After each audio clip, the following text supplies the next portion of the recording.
Senhor esteja convosco. Proclamação do Evangelho de Jesus Cristo, segundo Marcos. Alguns dias depois, Jesus entrou de novo em Cafarnaum. Logo se espalhou a notícia de que ele estava em casa. E reuniram-se ali tantas pessoas que já não havia lugar, nem mesmo diante da porta. E Jesus anunciava-lhes a palavra. Trouxeram-lhe então um paralítico carregado por 4 homens.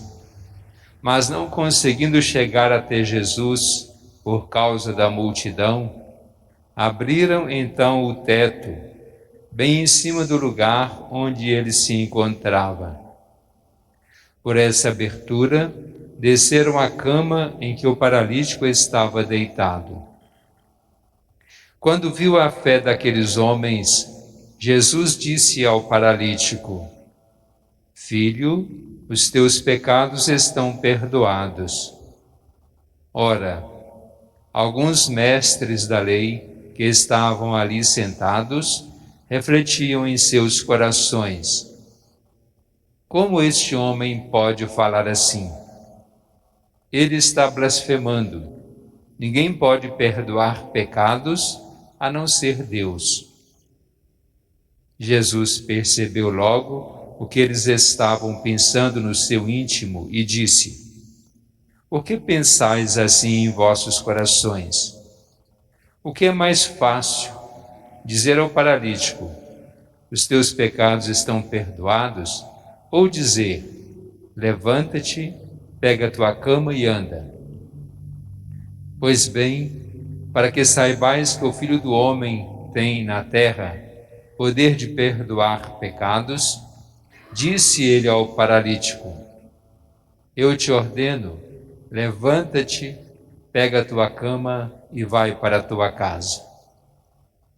O paralítico então se levantou e, carregando a sua cama, saiu diante de todos. E ficaram todos admirados e louvavam a Deus, dizendo: nunca vimos uma coisa assim. Palavra da salvação.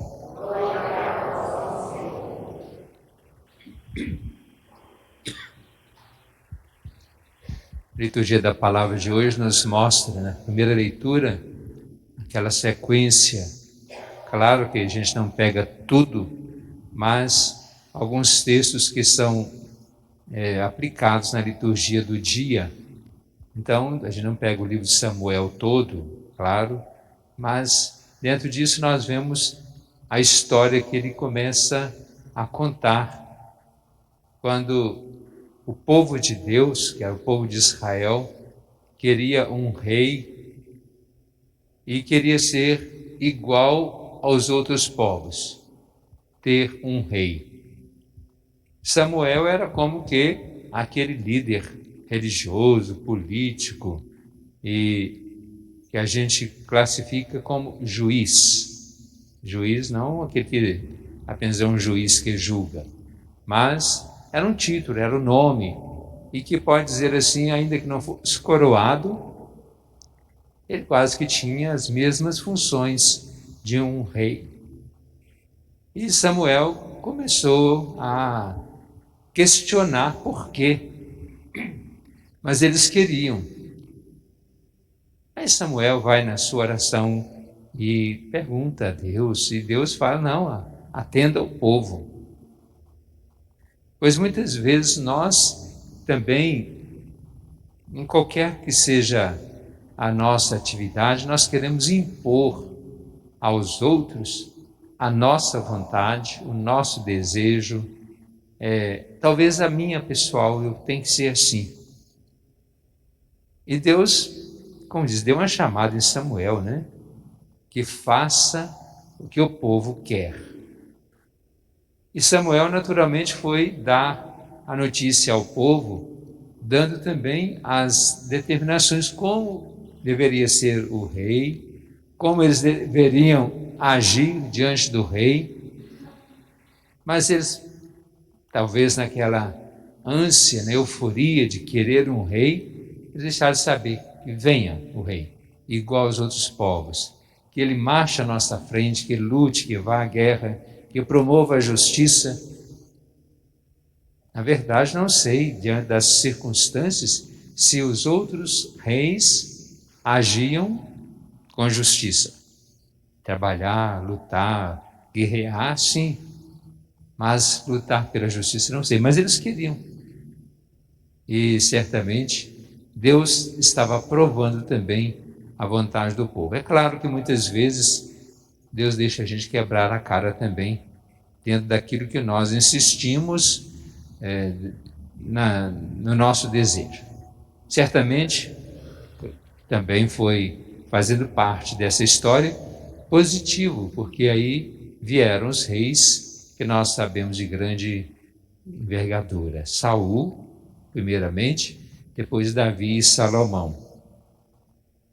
Mas que a gente possa querer coisas boas e que a gente, sim, levante a voz, seja na política, seja no trabalho, seja na igreja, por aquilo que for justo, por aquilo que for correto. Não é lutar porque eu ou o meu grupinho, a gente quer assim. Mas precisamos também, dentro de essa confiança que Deus caminha ao nosso lado, confiar a Ele o que nós pedimos. E no Evangelho, nós ouvimos esse texto tão bonito, ele veio há não muito tempo na nossa celebração, quando Jesus estava na casa e não tinha espaço para ninguém, como diz, nem a porta da casa. E chegaram com um paralítico, e não tinha como entrar. Já pensou, a gente entrar andando já não dava, e entrar com uma pessoa numa cama, menos jeito ainda, né? E abriram um buraco no teto e desceram com o paralítico. Aí é claro, está descendo, tem que abrir um espaço para ele se acomodar. Qual que é a palavra de Jesus? Os teus pecados estão perdoados. Primeiro nós vemos a fé, não exclusivamente de um homem. É claro que eu precisava ter coragem de subir com ele no teto e descer. Tem que ter coragem para aceitar, concordar ou pedir que se faça isso. Que muitas vezes até carregando a pessoa tem medo, ainda mais descer de um teto. Então preciso coragem, ter fé. E ter fé como aqueles que também foram, no bom sentido, cúmplices daquele paralítico que fizeram isso. Porque nós sempre temos aqueles que nos tiram de cabeça. Não vai dar certo. Um fala uma coisa, outro dá outra sugestão, outro quer outra coisa. E sempre aqueles que puxam para trás. Não vai dar certo, ele não vai atender, pode cair, pode machucar. Mas aqueles que o levaram também tiveram fé. E como pode dizer, os teus pecados estão perdoados? Se ele foi para ser curado. Nós sabemos que o pecado nos causa grandes males, tanto no coração quanto na saúde, a saúde física. Quando nós estamos no pecado, a nossa vida não é saudável, a nossa mente vai criando coisas ruins e depois a gente vai se definhando. Isso como testemunha, a gente que ouve os pecados, que dá absolvição, não é revelar segredo de confissão, mas quantos que dizem, agora me sinto mais aliviado, saio mais leve, por uma confissão, só isso, e a vida volta transformada para casa. Mas aquele questionamento, quem é esse que perdoa pecados? Mas Jesus também cura, se é falta de falar, levanta e caminha, toma tua cama e anda, então levanta, toma tua cama e anda. Se é falta disso, já não falta mais. Quer dizer, ele perdoa o pecado e cura a pessoa. E aí vem aquela palavra, aquela expressão, nunca vimos uma coisa assim. que a gente possa olhar bem para Jesus e saber o quanto que Ele olha para nós, o quanto que Ele nos perdoa. Basta nós querermos ir lá para buscar a cura, irmos lá para buscar o perdão. Isso é essencial. Se eu não quero, nada é feito. Claro que Deus pode fazer, além do milagre da cura, fazer que eu aceite, sim. Mas Ele respeita a nossa liberdade. Eu tenho que querer, eu tenho que buscar. Talvez a gente fale assim, eu estou muito mal. Você tem rezado? Não. Você tem confessado? Não, eu tenho 30, 40 anos que eu não confesso. Problema de quem?